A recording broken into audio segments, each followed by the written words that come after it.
위험을 감수하고 살아야 되는 사회, 즉 지금의 현대 사회는 위험 사회라고 합니다.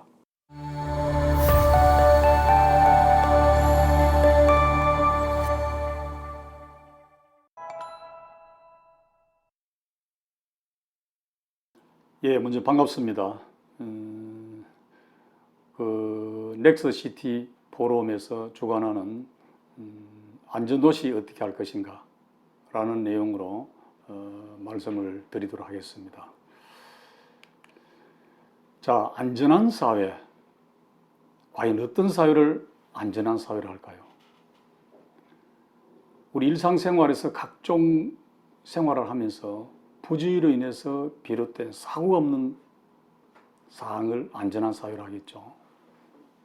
그리고 그렇다면 재난이란 안전과 어떻게 분류할 수 있겠습니까? 재난이란 뜻밖의 어떤 불행한 일, 재앙으로 불행한 일을 당하지 않는 그런 상황을 우리가 재난이 없는 사회라고 합니다. 그렇다면 우리는 이런 안전한 사회를 위해서 과연 우리가 어떻게 해야 될 것인가 라는 데서 몇 가지 말씀을 드리도록 하겠습니다. 자, 뭐니 해도 우리 모든 국민, 특히 의정부 시민사회에서는 가장 중요한 것이 살기 좋은 도시, 안전한 사회, 이것이 최고의 궁극적인 목표가 될 것으로 봐집니다. 물론 경제적으로 부유하고 또 삶의 질이 여유가 있고 다 좋습니다만 최후의 문제는 생과 사의 문제일 겁니다.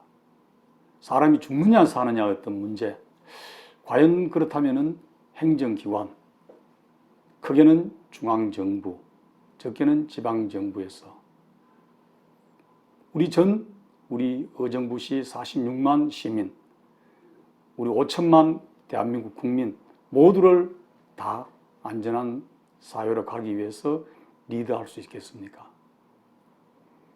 물론 중앙정부와 지방정부 차원에서도 최선을 다해서 노력을 하고는 있지만 최후의 안전에 대한 책임은 우리 시민들이 각자의 노력이 상당히 중요하다고 봐집니다. 그러면 어느 누구든지 자기가 불행해지기 위해서 또 안전 사고를 내기 위해서 노력하는 사람은 아무도 없습니다. 그런데 문제는 우리가 늘 얘기하는 안전불감증, 이것이 우리 사회에 팽배해 있다는 것이 사실 문제죠. 안전불감증 얘기하면 아마 언론을 통해서도 많이 들었을 거고, 또 중요한 어떤 화재 사고, 또 선박 침몰 사고, 또는 어떤 큰 대형 프로젝트를 진행하는 과정에 사고가 나게 되면 언론에서 취재를 할 때 그러죠. 이러고 저러고 쭉 얘기를 하고 말미에 아직까지 우리 사회에 안전불감증이 팽배해 있다, 이런 얘기를 합니다. 그렇다면 한마디로 말해서 안전불감증은 뭐라고 얘기하시겠습니까? 그것은 우리가 설마 내가 살고 있는 지역에서 안전사고가 나겠는가? 설마 내가 일하는 사업장에서 사고가 나겠는가? 이런 아주 잘못된 인식이 우리가 통상 얘기하는 안전불감증이라고 얘기합니다. 이 사고는 언제든지 부주의하면은 우리 인간의 생명을 담보로 접근하고 있습니다. 특히 최근에 우리 안전한 사회를 위해서 이제는 전 국민, 특히 의정부부터 의정부 46만 시민이 용납을 하지 않습니다. 행정기관 물론 최선을 다해서 하고 있죠. 그렇다면 이런 안전에 대한 시민의 요구사항, 앞으로 어떻게 우리가 개선해 나갈 것인가? 특히 안전은 시민의 정체성과도 상당히 관련이 있죠.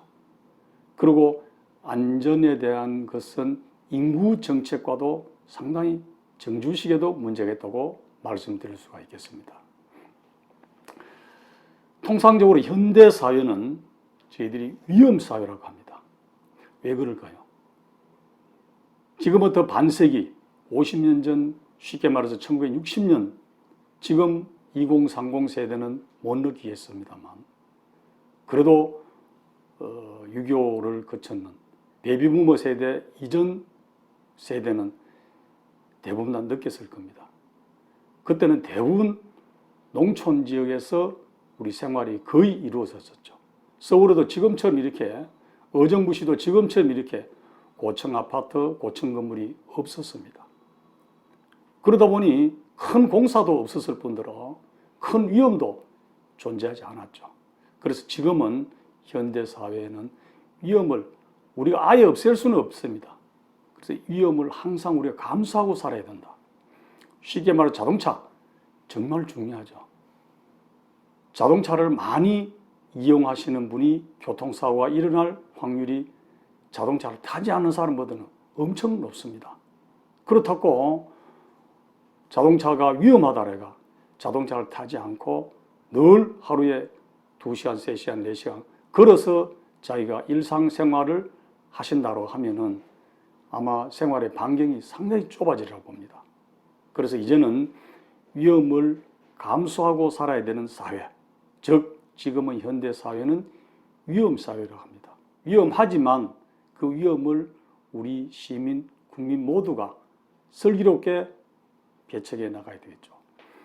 위험을 취하하도록 권장하는 사회, 즉 현대사회에는 위험을 구조적으로는 문제가 또 있습니다.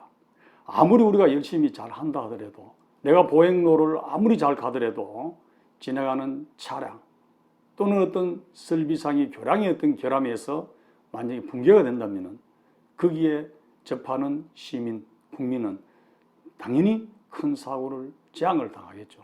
이런 어떤 구조적인 문제, 이런 부분에 대해서는 이제는 특수한 문제, 제거를 대상이 아니라 이제는 일상적으로 우리가 안전을 안고 가야 되는 문제인데 이런 안전을 안고 가는 이런 사회에 살고 있는 현대 우리 시민들이, 우리 국민들이, 그리고 지방정부, 그리고 중앙정부 차원에 모두가 무엇이 답이 있는지를 찾아서 해결하는 방법으로 접근해야 된다, 이래 봐집니다. 자, 현대사회는 위험사회라고 말씀을 드렸는데 개인의 문제가 아니라 이제는 구조적인 문제다. 아마 우리 의정부시도 시민이 보행도로를 걸어가다가 만약에 보행 환경이 열악해서 다치는 사고가 생긴다면 그것은 의정부시의 지방자치단체에 큰 문제가 발생할 수 있겠죠. 과거 같으면 어떻습니까? 내가 잘못해서 다쳤으니까 개인의 귀책 사유를 했지만 이제는 지방자치단체, 지방정부 차원에서 책임을 져야 될 문제입니다. 그리고 특히 기업, 사회 역시 마찬가지죠. 안전에 대해서는 허가를 해주는 반면에 그렇다면 거기에 소속된 직원들은 위험 관리를 본인이 해야 될 의무를 가지고 있다, 이렇게 말씀드리죠. 즉 위험 사회는 안전을 요구하는 사회다, 이렇게 말씀을 드릴 수가 있습니다. 자, 안전에 대한 지금 현재 시대적 사명 또는 우리가 요청이라고 할 수 있겠죠. 요구라고도 할 수 있겠고요. 국민소득 1만 불 시대를 주로 얘기할 때는 환경의 일반화 이렇게 얘기합니다. 지금 최근에 기후변화 관계에서 그리고 국민소득 2만 불 시대가 접어들었을 때는 안전의 일반화라고 했습니다. 지금은 우리 국민소득 3만 불 시대였는데 이제는 보건의 일반화다, 이렇게 얘기합니다. 그렇다면 환경의 일반화 지금 무시해도 되느냐? 그렇지 않죠. 환경의 일반화가 기본 베이스로 하고 그 위에 안전이 확보되고 지금처럼 우리가 코로나19 역시 마찬가지입니다. 이 보건입니다. 이런 맥락에 이런 사회에 우리가 살고 있다. 그래서 우리나라의 국민들의 어떤 정신적, 심리적 요구 수준은 이제 3만 불 수준입니다. 그래서 시민들이 요구되는 양상이 아주 각양각색으로 다양합니다. 여기에 맞춰서 우리 지방정부나 중앙정부에서 우리가 안전에 대한 시정책, 정부정책을 이끌어가야 되지 않나, 이렇게 말씀을 드릴 수가 있겠습니다. 자, 그렇다면 국민들의 요구 수준이 3만 불 수준이라고 했는데 그럼 세부적인 내용을 한번 볼까요? 실제 각종 기술이나 기술 능력 시스템이 상당히 붕괴되고 있습니다. 이제는 과거하고 급격하게 변해가고 있죠. 그리고 규제는 일부 당사자들은 법이 상당히 강화된다라고 하지만 그래도 대체적으로 시설에 강화된 반면에 규제는 점점 완화 수준으로 가고 있다, 이렇게 말씀드릴 수 있습니다. 그러나 위험은 어떻습니까? 아주 고도화되고 복잡하고 대형화되고 집적화됩니다. 아마 지금 얼마 전에 지난해에도 우리 이천 물류 창고 사고 났을 때 어떻습니까? 사람 사고 났다면 이제는 거의 뭐 3, 40명 생명이 사망하는 건 기본이죠. 그리고 사고도 아주 복잡하게 일어납니다. 그걸 한번 났다 그러면 엄청 대형으로 일어나고요. 어쩌면은 국민들의 생활 의식 수준은 3만 불의 수준인데 실제 안전에 대한 인프라는 만불 수준에 밖에 있지 않기 때문에 야가 2만 불의 개입이 있다 보니까 지금은 어쩌면 한편은 안전에 대한 과도기 아니냐, 이렇게 말씀드립니다. 언젠가는 저희들도 이런 3만 불 수준에 맞는 안전의 위치가 되어야 한다고 봐지겠죠. 자, 우리나라의 10대 재난사고 현황입니다. 여기 10대 재난사고라는 것은 인명 사망 피해 순으로 말씀을 드릴 수 있겠죠. 가장 중요한 지금부터 해수는 약 한 6년 전입니다만 삼풍백화점 사고가 되겠죠.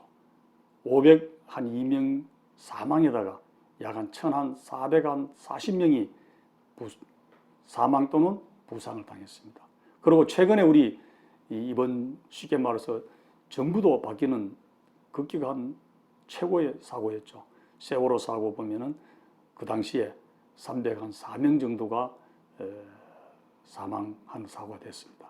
어쨌든 우리나라의 10대 재난사고의 순을 보면은 우리나라는 사고 공화국이다, 이렇게 말씀드릴 수 있겠죠. 특히 최근에 어떤 재난의 특성을 보면은 기상이변과 산업 고도화로 인해 갖고 대규모 복합재난 또는 신종재난이 엄청 증가하고 있다. 그리고 피해 규모의 어떤 대형화, 또 유형의 다양화, 이런 차원에 가고 있다라고 말씀을 드리고, 조금 전에 말씀드린 대로 우리 삼풍백화점 어떻습니까? 우리나라의 건국 이래 최대 참사죠. 뭐 어느 하나 부분이 잘못됐다, 어디가 잘 됐다는 거지 총체적인 재난 문제입니다. 그리고 불법과 경영자의 도덕 불감증, 이런 부분이 100% 인재사고다, 이렇게 말씀드리고, 그 이후에 다양한 사고가 많이 있었습니다만 이런 사고를 거울 삼아 이제 미래 세대는 이제는 이런 동종의 사고는 사전에 예방이 돼야 된다라고 말씀을 드립니다. 이천 냉동 창고와 물류 창고 화재, 어쩌면 또 유일하게 경기도 이천에서 냉동과 물류 2008년과 2020년 똑같이 유사하게 40명과 38명 사망자가 났습니다. 일단 사망한 당사자의 유족과 고인에 대해서는 엄청난 충격이겠지만 이걸로 인해서 그 지역의 환경오염, 그 지역 주민들의 삶의 질은 엄청 타격을 받는다, 이렇게 봐집니다. 자, 그렇다면은 우리나라의 주요 대형 사고의 원인 및 문제점은 과연 뭘까요? 중앙과 지방자치단체의 총체적인 안전의식 부재라고 말씀드릴 수가 있습니다. 무분별할 용도 변경, 그 다음에 화학물질 시스템의 어떤 미비, 그 다음에 형식적인 점검, 그 다음에 형식적인 교육과 훈련, 그리고 화재에 대한 무방비한 사항, 이런 부분이 법 제도적인 부분과 안전점검의 형식적인 어떤 문제로 인한 부실, 그 다음 교육, 문화 부분, 그 다음에 안전 인프라, 이런 어떤 총체적인 안전의식 부재로 인해서 지금까지 왔는데 이제는 여기서 우리가 새롭게 출발해야 되겠다고 봅니다. 자, 그러면 도시안전 왜 해야 하나? 크게 네 가지로 정의해 본다면, 첫째는 현대 재난안전은 아주 고위험 시설로 대형화되고 있습니다. 그럼 두 번째는 첨단 산업 설비로 인한 복잡한 형태로 발생하고 있죠. 그리고 세 번째는 우리나라의 산업 역사의 시점을 기준해서 최근에 재난이 빈번하게 발생하고 있다. 그 다음 급속한 산업화 시대로 건설에 따른 비정형화된 형태로 사고가 일어난다는 걸 도시 안전을 해야 되는 꼭 필수 조건이다라고 말씀드릴 수 있습니다. 자, 그렇다면 안전도시 대책, 인간의 생명은 협상의 대상이 되어서는 안 된다, 이렇게 말씀을 드릴 수 있죠. 사고, 안전도시하고 사고 얘기하면 늘 나오는 게 사고 발생의 논리를 얘기합니다. 우리 사고 얘기하면 하인리 법칙을 뺄 수가 없는데요. 이런 어떤 내용에서는 1대 29대 300이라는 어떤 논리가 이런 어떤 정책의 수립에 있어서 안전의 기본 원칙으로 또 가져간다면은 우리가 사고 예방에 큰 지침서가 되지 않나, 이런 말씀을 드립니다. 자, 사람 중심 안전제일 의정부 시의 조성을 위해서는 크게 6가지를 제안드립니다. 첫째 하나는 기후변화 시대 안전도시를 위한 돌발성 인명피해 예방을 강구해야 됩니다. 늘 우리가 교과서적인 내용을 봤을 때 우리나라는 이런 사고가 있었다. 다음에 절대로 이런 사고가 나서는 안 된다. 또 외국에는 이런 사고가 있었다. 절대로 사고가 나서는 안 되겠다. 라고 했는데 불구하고 계절적으로 시간적으로 보면 또 똑같은 사고가 납니다. 올여름도 정말 걱정스럽죠. 어떤 태풍이 어떤 기후변화에서 어떤 위기에 닥칠지 모릅니다. 이런 부분에 대해서 돌발성 인명피해 예방에 대해서 강구를 해야 된다. 그럼 두 번째는 안전도시에 대한 통합 시스템 구축을 할 필요가 있다. 특히 CCTV라든지 음성통보, 차단기, 원격 제어할 수 있는 부분. 지난 여름에도 호우가 왔을 때 부산에서 그런 일이 있었죠. 지하차도에 차가 들어가는데 침수로 인해 가지고 3명이 사망한 사고가 있었습니다. 그런 사고 역시 마찬가지. 그렇다면 어떻게? 그러면 그걸 어떻게 지방정부에서 위기사항이고 돌발사항이고 천재지변인데 감지가 되겠습니까? 이런 부분에서 통합 시스템 구축을 통해서 우리 그런 피해를 최소화하는 데 중점을 둬야 되겠다. 그래서 복합재난 안전 대응 체계를 마련해야 되겠다. 화재 사고 및 태풍, 특히 이런 부분. 그 다음 안전도시 대응 매뉴얼을 지금 아마 어느 지자체 의정부시 역시 마찬가지입니다. 다 있습니다. 과연 그것이 활용이 되고 실제 재난이 발생했을 때 어느 정도 제공이 되는지는 여러분 스스로, 시민사회도 역시 마찬가지고 담당하는 공무원도 역시 마찬가지입니다. 어느 정도 숙지하고 계시는지 한번 반성해 보시면 좋을 것 같습니다. 늘 우리 재난안전 얘기하면 일본을 얘기를 많이 듣습니다. 그분은 늘 지리 공간적으로 태풍과 지진 워낙 열악하다 보니까 그 사람들은 생활 속에 재난안전이 되어 있다 보니까 아마 어느 공무원 치고 재난안전 매뉴얼을 크면 그분들은 항상 기본 원칙이 나옵니다. 우리나라는 어떤 재난 사항이 발생하면 그때 매뉴얼을 보고 실천에 옮길 수 있는 그런 사항이 종종 보일 수 있죠. 그 다음에 시민 참여형 활성화를 좀 해야 되겠다. 이제는 시민이 공감하고 참여하지 않는 일반 행정으로만은 안전을 달성하기에 정말 역부족이다. 이래서 이제는 시민 참여 활성화 구축 방안도 절실하게 필요하다 봐집니다. 그럼 사회적 약자에 대한 안전 인프라 구축이 꼭 필요하다 봐집니다. 이제는 우리가 노인 인구 증가와 또는 사회적 약자에 대한 안전을 기준을 맞추면은 일반 시민은 아주 안전한 사회로 갈 수 있다. 이런 어떤 원칙으로 접근하면 좋을 걸로 봐집니다. 자, 결론적으로 말씀드리면은 안전에는 혁신이 없습니다. 기본과 원칙 있을 뿐입니다. 기본과 원칙만 지키면은 안전에는 어떤 룰이 없어요. 기본과 원칙만 지키면 됩니다. 두 번째는 안전은 역사다. 안전은 소통이다. 그리고 안전은 결국 도시의 경쟁력이다. 결론적으로 시민이 행복한 안전도시 의정부시, 즉 안전은 필수이지 협상의 대상이 될 수 없다 라고 말씀을 드리고 제 강의는 마치도록 하겠습니다. 수고했습니다.